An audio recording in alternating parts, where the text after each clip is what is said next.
Anthem, Chapter 1. It is a sin to write this. It is a sin to think words no others think, and to put them down upon a paper no others are to see. It is base and evil.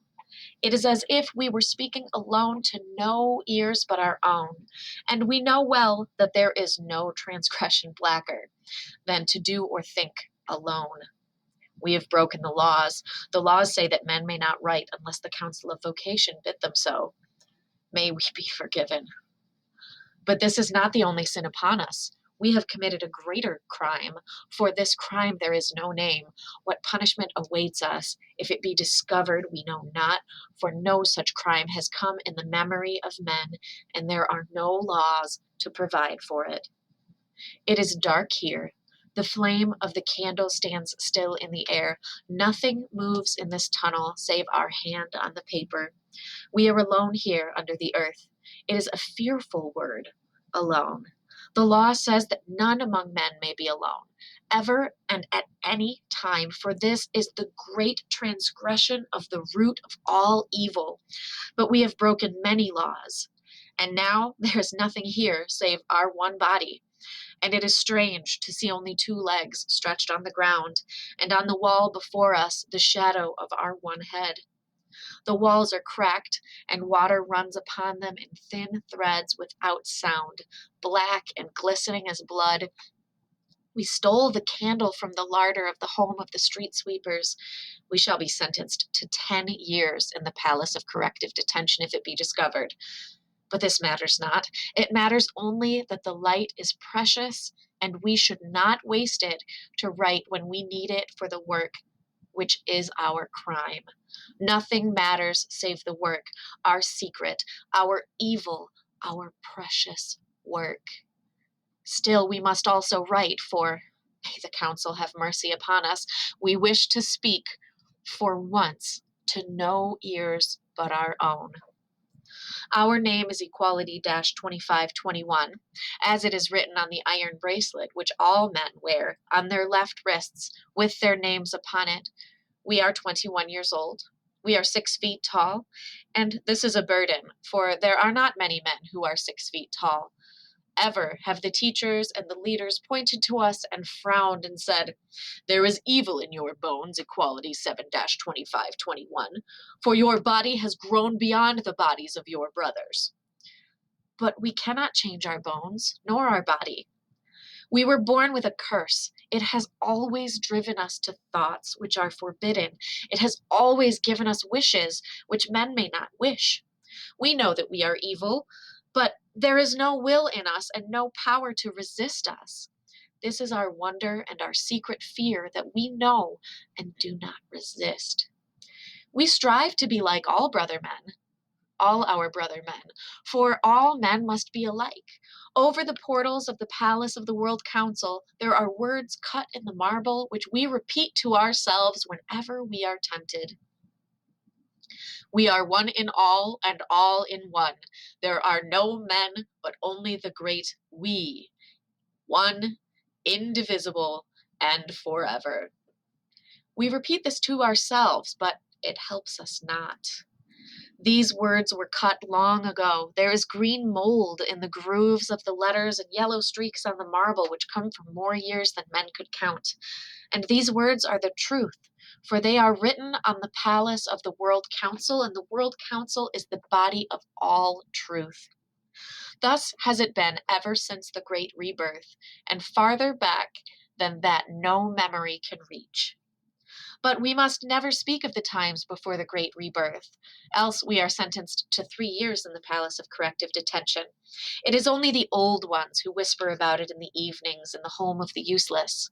They whisper many strange things of the towers which rose to the sky in those unmentionable times, and of the wagons which moved without horses, and of the lights which burned without flame. But those times were evil, and those times passed away, when men saw the great truth, which is this, that all men are one, and that there is no will save the will of all men together. All men are good and wise. It is only we, Equality 7-2521, we alone who were born with a curse. For we are not like our brothers. And as we look back upon our life, we see that it has ever been thus, and that it has brought us step by step to our last supreme transgression, our crime of crimes, hidden here under the ground. We remember the home of the infants, where we lived till we were 5 years old, together with all the children of the city who had been born in the same year. The sleeping halls there were white and clean, and bare of all things, save 100 beds. We were just like all our brothers then, save for the one transgression. We fought with our brothers. There are few offenses blacker than to fight with our brothers, at any age and for any cause whatsoever. The council of the home told us so, and of the children of that year, we were locked in the cellar most often. When we were 5 years old, we were sent to the home of the students, where there are 10 wards. For our 10 years of learning, men must learn till they reach their 15th year. Then they go to work. In the home of the students, we arose when the big bell rang in the tower, and we went to our beds when it rang again. Before we removed our garments, we stood in the great sleeping hall, and we raised our right arms, and we said all together with the 3 teachers at the head, "We are nothing. Mankind is all. By the grace of our brothers, we are allowed our lives. We exist through, by, and for our brothers, who are the state. Amen." Then we slept. The sleeping halls were white and clean and bare of all things, save 100 beds. We, Equality 7-2521, were not happy in those years in the home of the students. It was not that the learning was too hard for us. It was that the learning was too easy. This is a great sin, to be born with a head which is too quick. It is not good to be different from our brothers, but it is evil to be superior to them. The teachers told us so, and they frowned when they looked upon us. So we fought against this curse. We tried to forget our lessons, but we always remembered. We tried not to understand what the teachers taught, but we always understood it before the teachers had spoken. We looked upon Union 5-3992, who were a pale boy with only half a brain, and we tried to say and do as they did, that we might be like them, like Union 5-3992. But somehow the teachers knew that we were not, and we were lashed more often than the other children. The teachers were just, for they had been appointed by the councils, and the councils are the voice of all justice, for they are the voice of all men. And if sometimes, in the secret darkness of our hearts, we regret that which befell us on our 15th birthday, we know that it was through our own guilt. We had broken a law, for we had not paid heed to the words of our teachers. The teachers had said to us all, "Dare not choose in your minds the work that you would like to do when you leave the home of the students. You shall do that which the Council of Vocations shall prescribe for you. For the Council of Vocations knows in its great wisdom where you are needed by your brother men, better than you can know it in your unworthy little minds. And if you are not needed by your brother men, there is no reason for you to burden the earth with your bodies." We knew this well in the years of our childhood, but our curse broke our will. We were guilty, and we confess it here. We were guilty of the great transgression of preference. We preferred some work and some lessons to others. We did not listen well to the history of the councils elected since the great rebirth, but we loved the science of things. We wished to know. We wished to know about all the things which make the earth around us. We asked so many questions that the teachers forbade it. We think that there are mysteries in the sky and under the water and in the plants which grow, but the Council of Scholars has said that there are no mysteries, said the Council of Scholars knows all things. And we learned much from our teachers. We learned that the earth is flat and that the sun revolves around it, which causes the day and the night. We learned the names of the winds which blow over the seas and push the sails of our great ships. We learned how to bleed men, to cure them of all ailments. We loved the science of things, and in the darkness, in the secret hour when we woke in the night and there were no brothers around us, but only their shapes in the beds and their snores, we closed our eyes and we held our lips shut and we stopped our breath that no shudder might let our brothers see or hear or guess. And we thought that we wished to be sent to the home of the scholars when our time would come. All of the great modern inventions come from the home of the scholars, such as the newest one, which was found only 100 years ago, of how to make candles from wax and string. Also, how to make glass, which is put in our windows to protect us from the rain. To find these things, the scholars must study the earth and learn from the rivers, from the sands, from the winds, and the rocks. And if we went to the home of the scholars, we could learn from these also. We could ask questions of these, for they do not forbid questions, and questions give us no rest.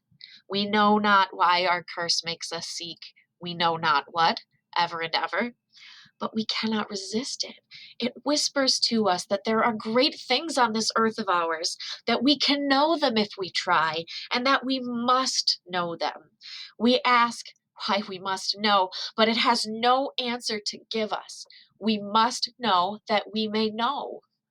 So we wished to be sent to the home of the scholars. We wished it so much that our hands trembled under the blankets in the night, and we bit our arm to stop that other pain which we could not endure.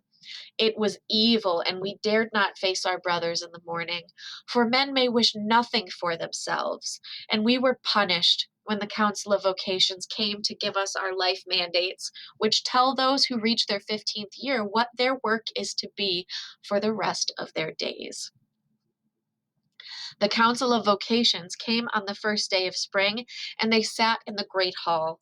And we, who were 15, and all the teachers came to the great hall.